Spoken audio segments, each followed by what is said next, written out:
আসসালামু আলাইকুম রহমতুল্লাহ বরকাতু।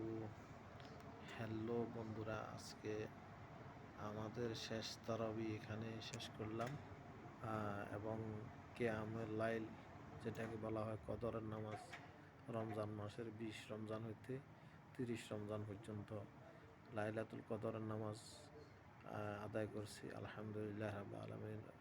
তারাবির নামাজ এবং কদরের নামাজ দুটোই শেষ। আজকের মতো বিদায় নিয়েছে একটা বছরের জন্য। আল্লাহ যেন সবাইকে ক্ষমা করে দেন, সবার সকল গুনাহ যেন মাফ করে দেন। এই জন্য আল্লাহর কাছে সবাই বলে ক্ষমা চাইছি, আল্লাহ যেন আমাদেরকে ক্ষমা করে দেন ইনশাআল্লাহ। বাকি একটা বছর জানি না আবার কার সাথে কখন কোথায় দেখা হবে জানি না।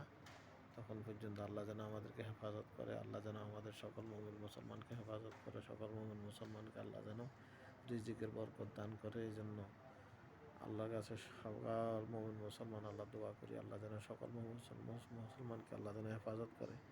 আজকের জন্য বিদায় নিয়েছি, আজকের এই তারাবি এবং কদরের নামাজ থেকে বিদায়। আসসালামু আলাইকুম রহমতুল্লাহি ওয়া বারাকাতুহু।